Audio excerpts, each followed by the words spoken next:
Please welcome to the stage and put your hands together. Give her a rapturous round of applause. She's chatting and not paying any notice. To Kehinde. Please, make your presence felt. Make your presence.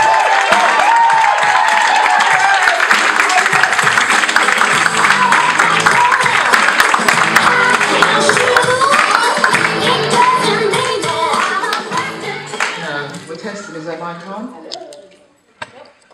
What's wrong with this powerful voice and no mic? Is it not working? You know? Yeah, here we go.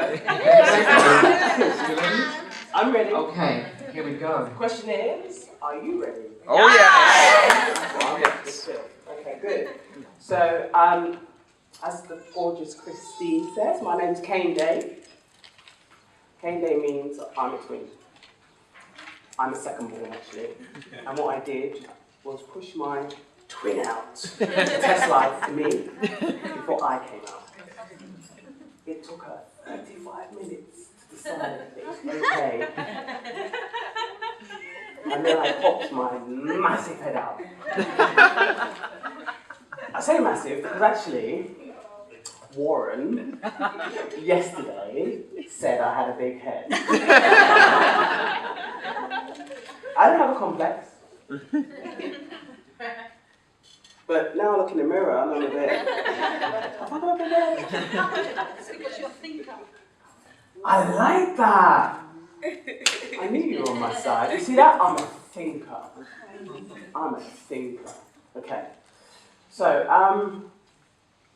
can I tell you a bit about my story? Go back a little. Yes. Okay, so when I was a little girl, I was very active.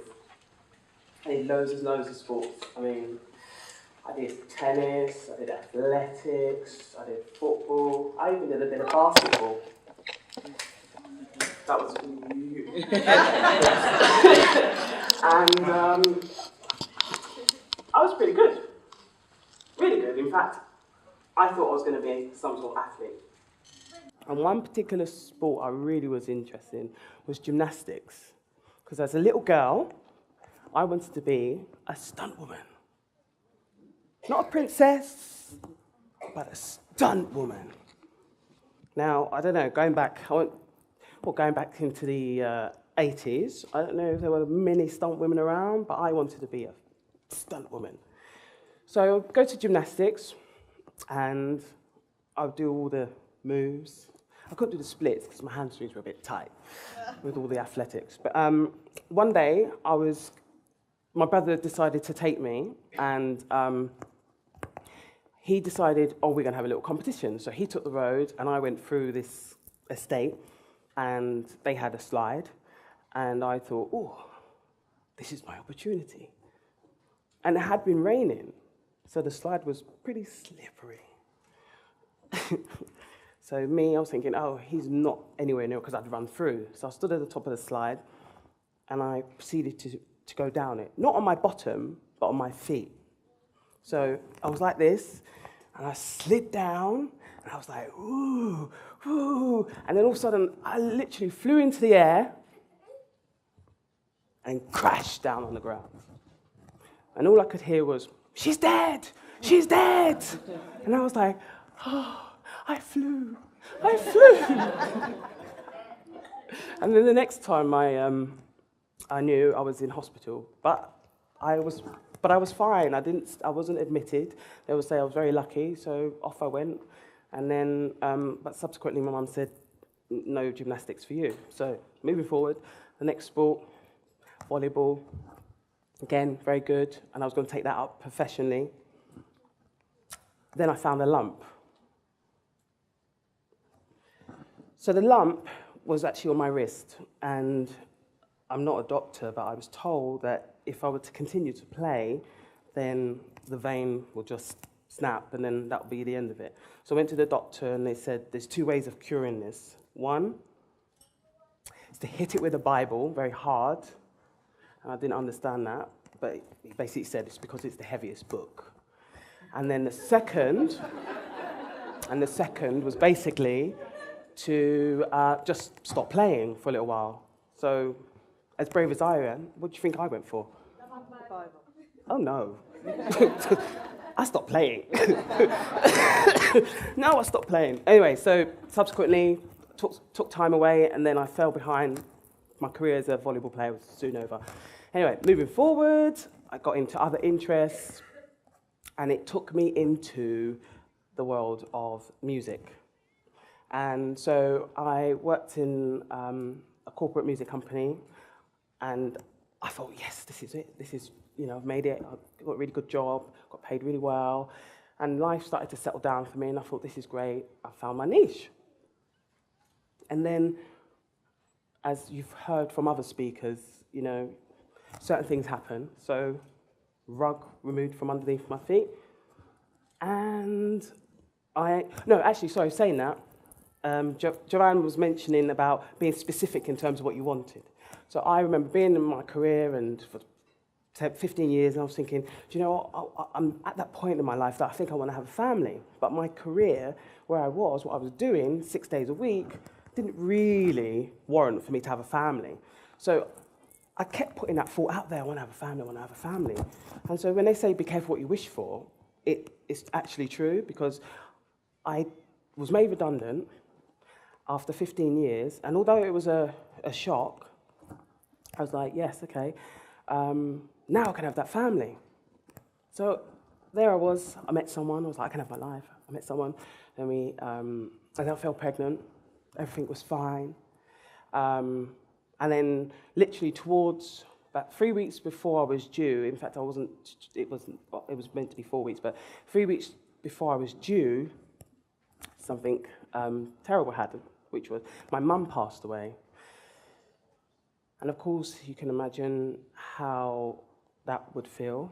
You're the one person, as a woman, you'd love to be and share that moment with, slipped away.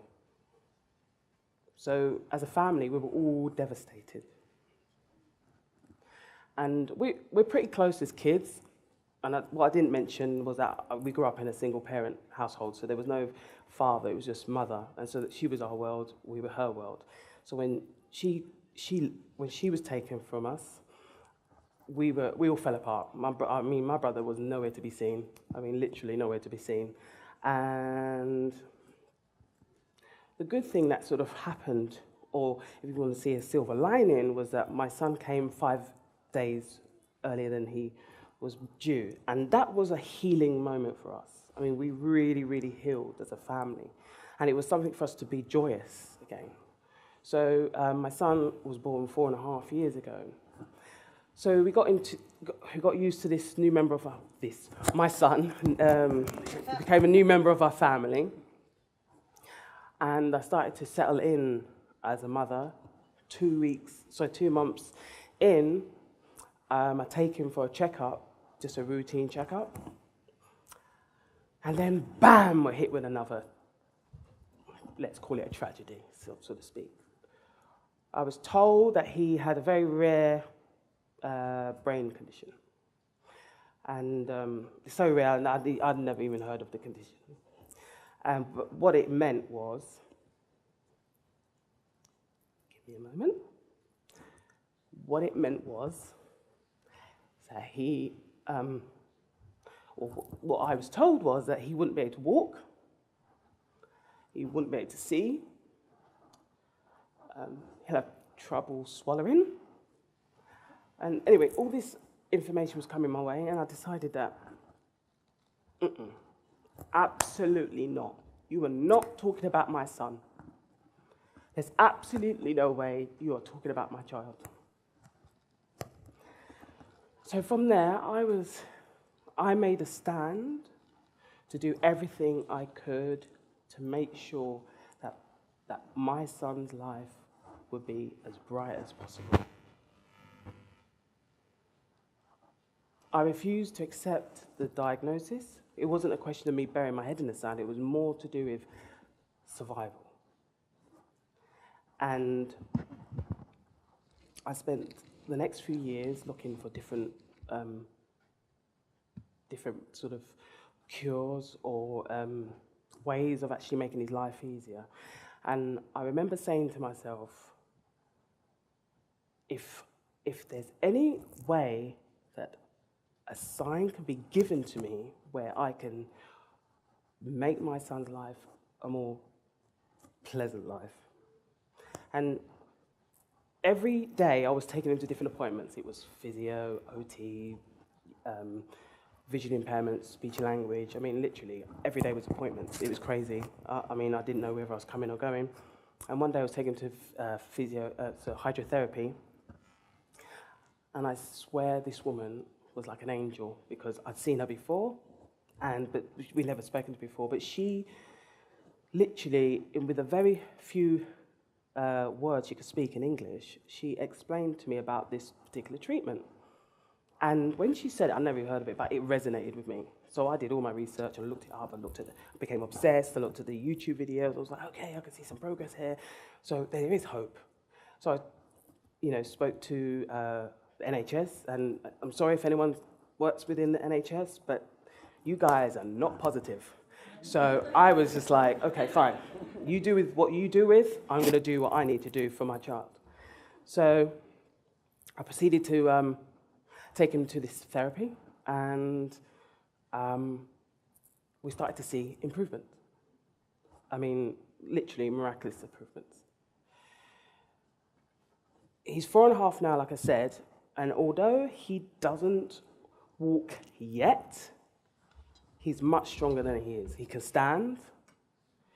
He can bring we talk about whether you can bring your arms to the midline. He brings his arms and he can clap. I mean, you've probably heard him in the back. That's him grinding his teeth. Oh, he's over there. He claps. He responds to music. He eats very well. I mean, man portions. And no kid you. Man portions. So there's progress. We call them mini stones rather than milestones. But every step, as what we've heard, every step makes the effort. So the reason why I'm sharing this with you is because often life throws us different scenarios, and we can either choose to accept them and feel defeated, or we can decide and dictate where we go from there. And they say 10% is what happens to you, and 90% is how you deal with it. And I chose to deal with it in the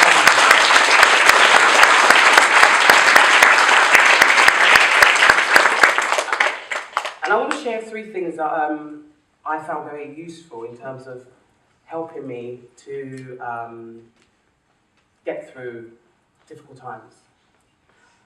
And I think everyone can benefit from it. The first one is to find your inner peace. And that can come in the form of meditation, which is what I do. It could be yoga or painting. It can even be a sport like martial arts or whatever. But find that inner peace, that place where you feel that you have the control, the strength.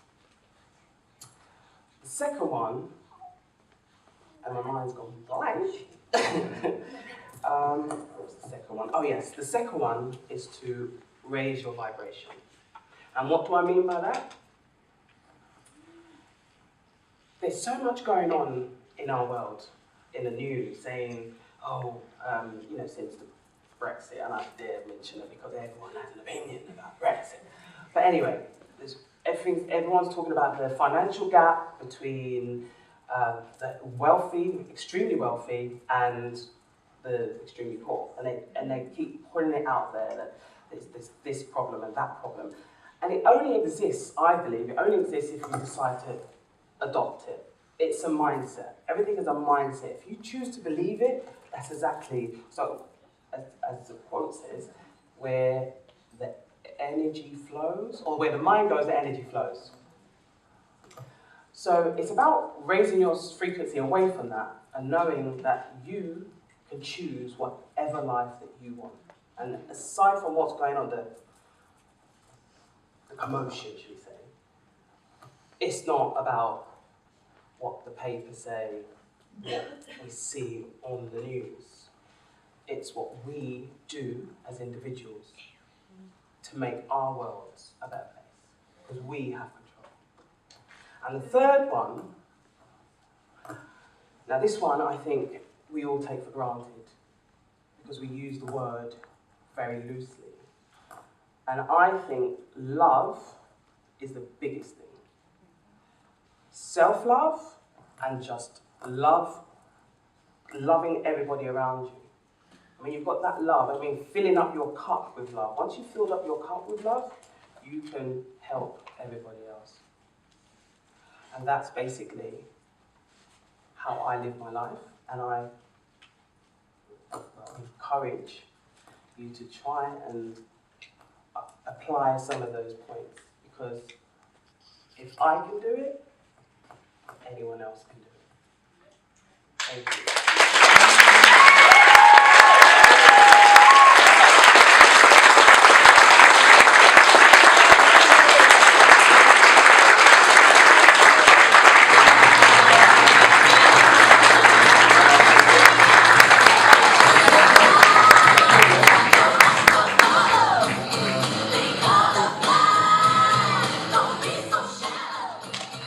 The reason why I have this young lady here is that there are many challenges that we face in life. I can't even put myself in a place where you look forward to a baby and there is a diagnosis that is given to you, and most people accept it. And in meeting this young woman, she has shown me she has not accepted, not for one moment, what society has said to her about her and the capabilities of her child. I had the privilege of meeting him this morning. He's gorgeous. He's absolutely gorgeous. And he engages and he communicates in the way that he can. But the diagnosis was, he can't do that. He'll never be able to do that. If she gave up, where would he be? So it's showing us the importance of love, perseverance, believing in yourself. But the greatest gift that we have to give is love. Is love. It costs nothing. A mother's love is so, so important. So, I want you to give her a special round of applause, and also for her son, who is perfect.